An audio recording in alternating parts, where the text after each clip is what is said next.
Então, boa tarde a todos. Meu nome é Ronaldo Zonta, eu sou médico de família e comunidade. Atualmente trabalho na Unidade de Saúde do Saco Grande, aqui em Florianópolis.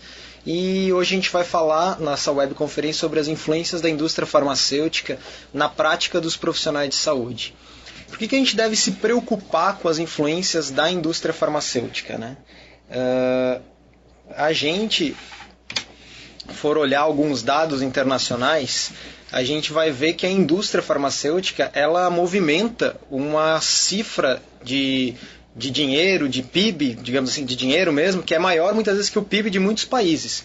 Por exemplo, nesse slide que vocês estão vendo, a gente tem uma comparação da venda de dois medicamentos, né? O Lipitor, que é a atorvastatina, que é um medicamento usado para reduzir colesterol, que é uma marca de um medicamento, que representa mais ou menos 13 mil milhões de dólares em 2007, representa a venda dele, em contrapartida da simvastatina, que é uma medicação que provavelmente em algumas unidades de saúde vocês têm disponíveis na farmácia básica, que também reduz o colesterol com a mesma eficácia da atorvastatina, do Lipitor, é muito mais barata e eficaz.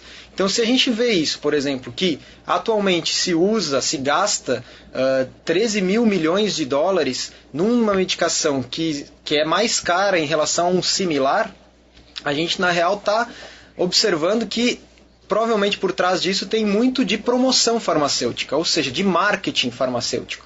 Né? A gente tem um investimento hoje do total de que uma indústria farmacêutica investe na produção de medicamentos, do total que ela investe, 31% desse total é voltado para o marketing, para a promoção, para a propaganda, em contrapartida que apenas 14% desse total é voltado para a pesquisa.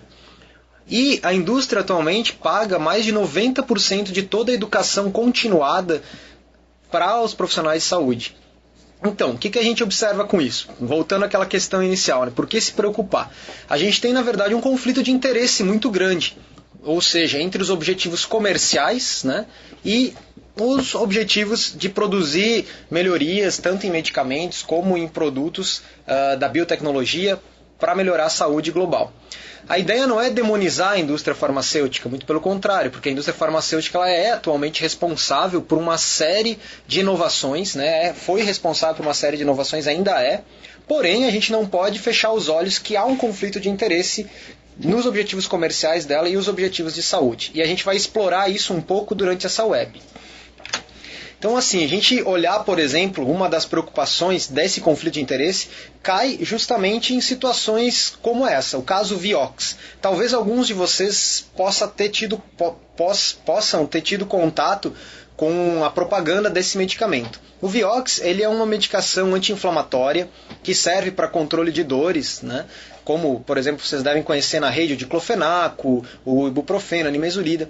Porém, quando ele é lançado, ele é uma inovação dentro da indústria, porque ele é lançado sem causar efeitos colaterais gastrointestinais, como, por exemplo, sangramentos gastrointestinais, que muitas pessoas acabavam tendo, ou até mesmo situações de gastrite, úlcera, que poderiam se desenvolver. Ele é lançado dentro de uma aprovação do FDA americano, que é a agência reguladora que aprova a medicação para venda ou não, como é a nossa Anvisa aqui. E no período de 99, que ele é lançado, até 2004, a indústria gasta 550 milhões de dólares em promoção, alcançando em torno de mais de 80 milhões de consumidores no mundo. O que acontece? Acontece que a partir de 2005 e mesmo antes começam a ser lançados estudos avaliando o uso mais contínuo dessa medicação, né? Porque quando a medicação é lançada não tem muitas pessoas que usam ela ainda, então com o passar dos anos essa medicação ela vai sendo avaliada para ver que efeitos ela causa no organismo de quem usa ela. O que se observa com isso? Um estudo em 2005 do Graham, ele começa a observar que pessoas que usavam a medicação melhoravam as dores, tinham menos efeitos gastrointestinais, porém tinha um efeito secundário que a indústria, quando lançou, no caso a Roche, quando conseguiu aprovar no FDA americano, ela não, em nenhum momento, ela explicitou estudos que ela já tinha que mostravam que um dos efeitos colaterais era o aumento do risco de infarto e de derrame, IAM e AVC. e com isso o risco potencial de morte por essas duas doenças. Então assim, é lançado um medicamento, o Vioxx, com uma promessa nova da indústria farmacêutica, uma medicação nova que chega com inovações no mercado. Provavelmente deva no Brasil ter virado capa da famigerada revista Veja, que vocês atualmente inclusive devem ter entrado em contato atual de hoje, né? Depois a gente vai falar agora que tem uma capa, o fim da depressão, nova medicação, né? A revista Veja é totalmente financiada pela indústria farmacêutica, né? Ela tem uma série de capas ao longo dos anos que a gente for observar que são lançamentos da indústria. E depois a gente vai falar de alguns casos, inclusive, que foram lançados pela revista Veja, né, para o público em geral, que também, depois de alguns anos, é retirado do mercado a medicação. Então, esse caso, Vioxx, provavelmente que virou capa da Veja naquela época, lança como uma grande inovação. Só que ele tem um efeito colateral que foi deixado de lado, ficou nas entrelinhas, que era simplesmente que causava AVC, ou seja, derrame e infarto. Nesse estudo do Graham de 2005, ele observa que provavelmente desses 80 milhões de consumidores do Vioxx no mundo, 140 mil, no caso dos americanos, sofreram um infarto ou derrame relacionado ao uso do Vioxx. Ou seja, se eles não tivessem tomado esse remédio, provavelmente não teriam tido um derrame, não teriam tido um infarto. E desses infartos e derrames, alguns foram letais. Então foi responsável por aproximadamente 55 mil mortes pelos estudos desse autor. Se a gente for pensar, as Torres Gêmeas nos Estados Unidos, foi o atentado terrorista, matou em torno de 2.000 a 3.000 pessoas, né? E o que se faz com uma empresa como a Roche, que lança um medicamento que é responsável por 55 mil mortes, né? Provavelmente não, ela agora, ano passado, ela recebeu a multa relativa a isso, de alguns milhões de dólares, né? E eu posso talvez inferir que talvez o lucro que ela teve na venda do medicamento foi menor que a multa, no fim. Então, é um grande motivo para se preocupar do conflito de interesse entre o interesse comercial e o interesse real na saúde da população, né? Também o que a gente observa?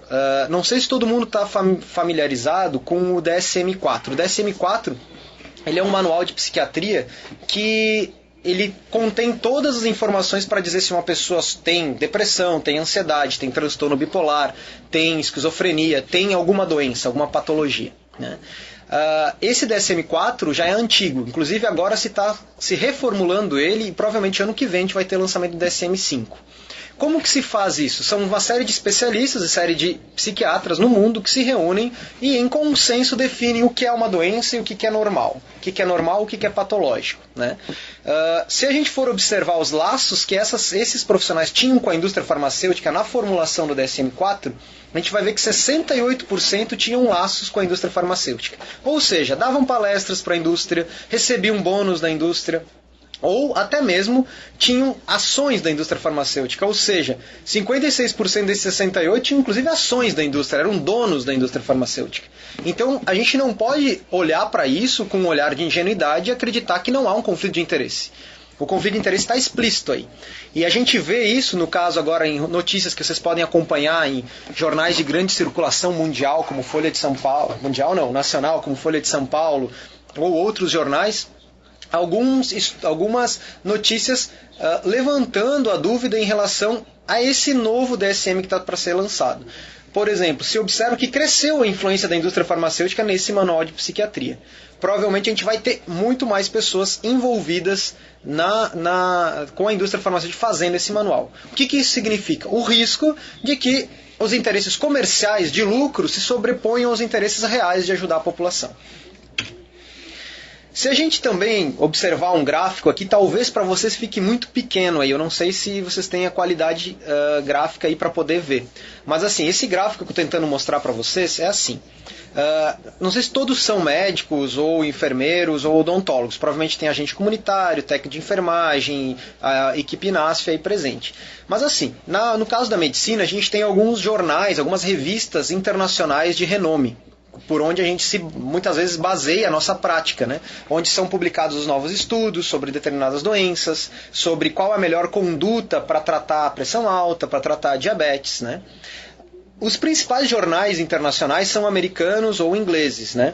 Aqui nessa lista eu cito 3 jornais americanos e 3 ingleses, né? E esse gráfico mostra o quanto de investimento Da onde vem o dinheiro que faz as pesquisas que saem nesses jornais científicos? Então, assim, aqui ele fala da onde vem o investimento para os estudos clínicos randomizados, que seriam estudos que a gente considera de alta qualidade, estudos que a gente poderia nos basear para, por exemplo, propor para alguém tomar um medicamento de hipertensão ou não. Se a gente vê aqui ao longo dos anos, por exemplo, no Annals of Annals of Medicine, que é um jornal internacional de circulação internacional americano, a gente vai ver que o suporte de dinheiro de pesquisas, né, de dinheiro, de onde vem o dinheiro dessa pesquisa, que vem diretamente da indústria, ele de 1996 e 97, comparando com 2005 e 2006, ele diminui de 27% para 19%. E aumenta o suporte não industrial. Ou seja, é um jornal que está tentando publicar artigos que não venham com dinheiro, pesquisas que não sejam financiadas diretamente pela indústria. Se não são financiadas pela indústria, são financiadas por quem? Por entidades governamentais ou universidades, que a priori não têm um conflito de interesse de lucro. Pode ter outros conflitos de interesse, mas não de lucro. Por outro lado, a gente pega o New England, que é um jornal também de grande circulação mundial, muito citado por a maioria dos especialistas, médicos, enfim. O suporte, o dinheiro que entrou de recursos para pesquisas que ele publicou, que vem da indústria farmacêutica, cresceu de 32% para de 32% no total da indústria se manteve, mas o suporte misto que envolve investimento da indústria com investimento governamental cresceu de 34% para 46%. E os artigos publicados que não tinham suporte financeiro da indústria diminuíram de 26% para 20%. Ou seja, é um jornal que talvez a gente tenha que olhar com um pouco mais de cautela nos artigos. Com isso eu não quero dizer que a publicação não seja íntegra, porém a gente tem que ter esse olhar, um olhar crítico. E já fazendo uma propaganda, colocando uma das revistas internacionais que tem trabalhado para reduzir a influência da indústria farmacêutica, inclusive discute essa influência da indústria farmacêutica nas pesquisas médicas, na produção de medicamentos, na produção de biotecnologia, o BMJ, que é a British Medical Journal, que inclusive tem uma edição brasileira, ela vem reduzindo gradualmente o número de pesquisas publicadas que têm um suporte da indústria farmacêutica. Então, assim, colocar para vocês que é uma fonte de informação mais independente, pelo que a gente avalia em relação ao quanto de dinheiro entra, da onde vem esse dinheiro para financiar as pesquisas que ela publica. Então, assim, dando já uma dica para os médicos principalmente, mas também os enfermeiros podem se beneficiar com essa leitura, a British Medical Journal tem uma edição brasileira, que é o BMJ Brasil, pela ArtMed, e a assinatura é interessante, uma revista mensal que traz uma série de artigos com uma produção mais independente. Quando a gente analisa um outro gráfico aqui, um outro estudo, por exemplo, se a gente pensa assim, a indústria farmacêutica produz uma série de medicamentos todo ano, novidades que chegam no mercado, né? Quando a gente avalia o que significam essas novidades, por exemplo, a gente pode lançar um medicamento que nunca existiu para tratar uma doença que até então não tinha cura. Como a gente pode lançar um medicamento que só tem um nome diferente, mas serve para a mesma coisa. Então o que a gente vê? Tem um estudo da França que avalia 3 mil novos medicamentos que foram lançados na França de 81 a 2004. Desses 3 mil novos medicamentos, 68% não tinham nada de novo. Ou seja, simplesmente lançaram um nome diferente. Ou agregaram uma enzima, algo assim, mas que na prática não muda nada. Por exemplo, alguém já deve ter ouvido falar do omeprazol, já usou o omeprazol para gastrite, úlcera, dispepsia, dores estomacais, epigastralgia, enfim. O omeprazol é uma medicação que tem suporte de pesquisa há muitos anos. Porém, a indústria lança o pantoprazol, esomeprazol, Nexium, uma série de nomes diferentes que muitos médicos acabam prescrevendo, que são mais caros e que não agregam nada de diferente. Apesar do representante da indústria muitas vezes bater na sala do médico com um cartazinho muito bonito, todo colorido, dizendo que é a última novidade, e mesmo a Veja, às vezes, ou qualquer dessas revistas de circulação nacional que fazem, na minha opinião, um péssimo jornalismo, acabam publicando reportagens, por exemplo, sobre a questão de que você deve tomar o Nexium, que é a última novidade para a dor de estômago. E o próprio consumidor vai até a farmácia e pega o Nexium, que é muito mais caro que o omeprazol genérico, sendo que não traz nada de diferente. A pessoa apenas é iludida de que aquele é o melhor remédio e vai melhorar a sua vida. E muito pelo contrário, está gastando mais por um benefício mínimo ou nulo em relação ao omeprazol que muitas vezes está disponível na rede. Então assim, voltando, desses 3 mil novos medicamentos lançados na França de 81 a 2004, 68% tinham essa característica, não eram nada de novo. 15% uma mínima vantagem. 7% alguma vantagem, 2% um avanço real e 0,2% realmente eram algo novo. Ou seja, de todos esses 3 mil medicamentos, apenas 10% tinham vantagens ou eram lançamentos que realmente faziam diferença. Outra coisa importante de se falar. A gente sabe que existem determinados medicamentos que foram lançados e aprovados para determinadas patologias, determinadas doenças. Por exemplo, a gabapentina. A gabapentina é um medicamento que tem uma aprovação, tem uma série de estudos mostrando que ela é eficaz para a epilepsia. Porém, a indústria começa a produzir uma série de pesquisas, muitas vezes sem evidências fortes, para outras patologias. Por exemplo, transtornos psiquiátricos, enxaqueca, dor crônica. Então a gabapentina, ou nesse gráfico ali de 94 a 2000, para a indicação de epilepsia, a quantidade de prescrições se manteve. Porém, com o passar dos anos, foram produzidos uma série de estudos que colocam ela como eficaz, talvez, para alguns transtornos psiquiátricos. Às vezes criados, inclusive, síndrome das pernas inquietas, uma doença que entra na classificação das doenças provavelmente criadas, porque a gente não tem nenhum suporte objetivo de exame complementar que comprova esse tipo de doença. E existe uma série de teorias para tentar dizer que ela existe ou não, e uma série de pesquisas, falhas, que medicação usar. Porém, esse transtorno acaba levando ao aumento da prescrição de gabapentina à medida que algumas promoções da indústria farmacêutica, algum marketing em cima dessa medicação coloca ela como possível também para esse tipo de doença. Então, assim, muitas vezes a indústria faz o quê? Lança dá uma nova cara à medicação que vinha parado, não saía comercialmente, através de estudos que têm um suporte muitas vezes duvidoso, e aquilo acaba sendo prescrito mais, sendo às vezes como uma primeira escolha, sendo que existem outras medicações que seriam a primeira escolha antes dela. Não sei se eu estou me fazendo entender, porque quem é da área, digamos, da medicina e enfermagem, talvez se aproprie mais dessa linguagem, mas no final a gente vai ter 20 minutos para a gente poder tirar dúvidas. Então, eu vou tentar seguir assim, que algumas coisas aqui que eu coloco talvez sirvam mais ao conhecimento de quem prescreve, que é o médico, o enfermeiro, o dentista, o farmacêutico. Esse outro gráfico, por exemplo, mostra a influência que tem uma campanha direta ao consumidor. Aqui a gente tem 3 medicações que servem para o controle da asma. A fluticasona, o beclometasona e a budesonida. A beclometasona é uma das medicações mais estudadas, junto com a budesonida, para o controle da asma. Barata, amplamente vendida, amplamente disponível, provavelmente nos postos de saúde e nas farmácias populares, na campanha da asma do governo federal. A gente tem disponível ela. Porém, a indústria lança a fluticasona. Seria uma novidade. Quando ela lança, essa fluticasona ela não tem uma saída como a indústria quer para pagar as pesquisas, para pagar o lucro que ela tem interesse. Quando ela faz uma campanha direta ao consumidor, ou seja, a pessoa tem asma, está lendo uma revista de circulação nacional e vê a última medicação para asma, ela vai lá, pressiona o médico ou vai direto à farmácia e não, eu quero essa medicação. Porém, por trás disso, não há nada de novo. É apenas uma medicação mais cara. Então é isso que a gente começa a ter que estar atento. Há conflito de interesse. Está claro esse conflito de interesse. Outra coisa.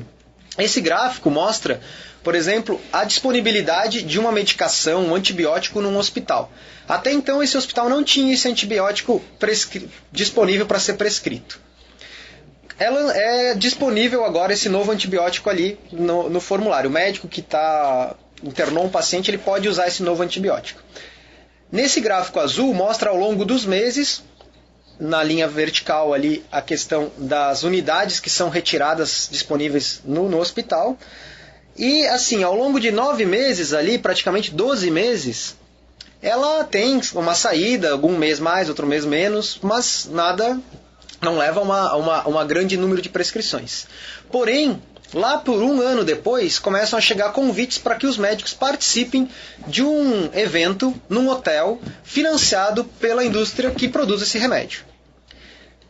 Daí no 13º mês, no mês onde os médicos estão no hotel, a prescrição cai. Um mês depois, quando eles voltam, a prescrição dessa medicação aumenta, o número 4 ali em cima. Aquela curva ascendente azul é a volta dos médicos daquele hotel onde teve uma palestra promovendo o medicamento. Então, na verdade, a gente pode se questionar, será que realmente era uma grande novidade ou foi a promoção farmacêutica, o marketing que levou o médico a prescrever essa medicação? A gente sabe hoje que cada conferencista por médico patrocinado, ou seja, patrocinam-se médicos para ir, por exemplo, alguns municípios têm uma reunião clínica com todos os médicos da rede uma vez por mês. Não é de praxe, muitas vezes, infelizmente, de forma acrítica, a presença da indústria farmacêutica. Oferecendo, por exemplo, um coffee break, canetinhas, bloquinhos, muitas vezes convites para viagens, e oferecendo uma palestra com toda a boa intenção de atualizar clinicamente os médicos para as últimas evidências científicas, visando o bem dos pacientes. O que se sabe hoje? Que a indústria sabe que patrocinar um médico para fazer uma palestra para outros médicos, ela tem um lucro de $640 por prescritor ano no ano seguinte. A própria reunião, só a reunião com o propagandista, que é aquele representante da indústria que vem com a sua maletinha e te deixa as amostras grátis na super boa intenção de que você vai ajudar as pessoas que não têm como adquirir a amostra grátis. Deixa a canetinha, o bloquinho de anotações e o folder mostrando como aquele medicamento é melhor que o outro. Só as visitas e reuniões regulares se sabe que a indústria acaba tendo um lucro de $166 por prescritor no ano seguinte. Então, assim, o que eu quero dizer com isso? A indústria, na verdade, ela influencia nos hábitos de prescrição, dispensação e na atenção da saúde mais do que percebe os profissionais. Porque esse profissional que recebe o representante da indústria, que participa de uma viagem, muitas vezes acha que aquilo não está influenciando. Agora eu perguntaria para vocês, uma indústria de grande porte, sendo uma das maiores indústrias mundiais, que é a indústria farmacêutica, ela investir em representantes da indústria farmacêutica, em reuniões, em viagens para médicos, muitas vezes em universidades médicas, com que interesse ela faz isso? Né? Não demonizando ela, claro, ela tem uma série de inovações que ela traz, mas a gente está fazendo um olhar crítico. Que interesse ela tem por trás disso?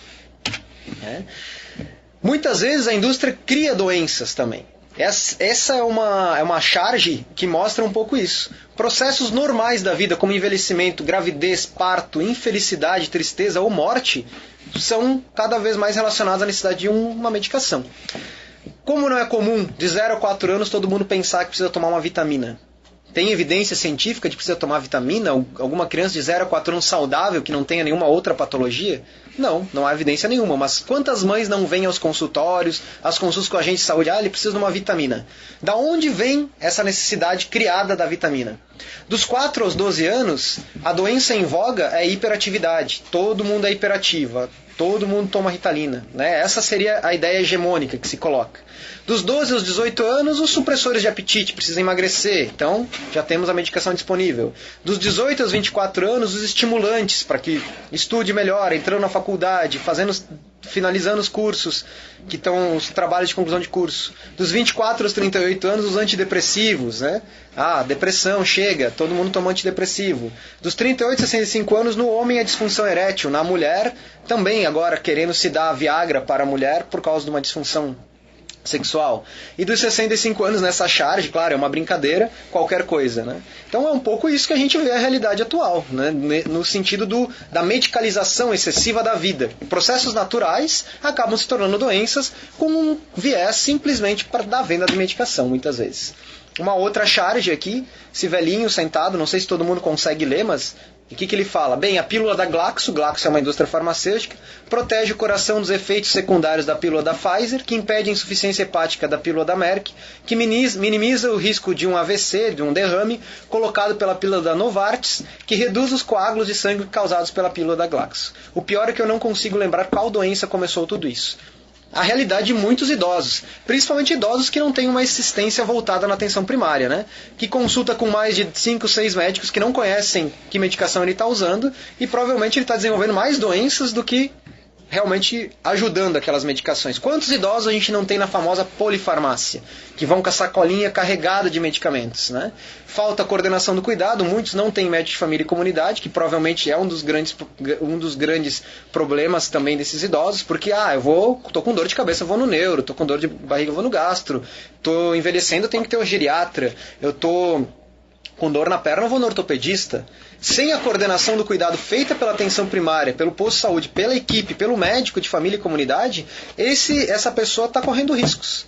Atualmente, a quarta maior causa de morte hospitalar nos Estados Unidos tem a ver com o uso inadequado e a interação medicamentosa. E a terceira maior causa de morte geral nos Estados Unidos é a iatrogenia médica, o excesso da medicina, o excesso de cirurgia, o excesso de exames. A venda de que a saúde é melhor quando eu faço check-ups regulares, né? Então a gente vai falar um pouco sobre isso também.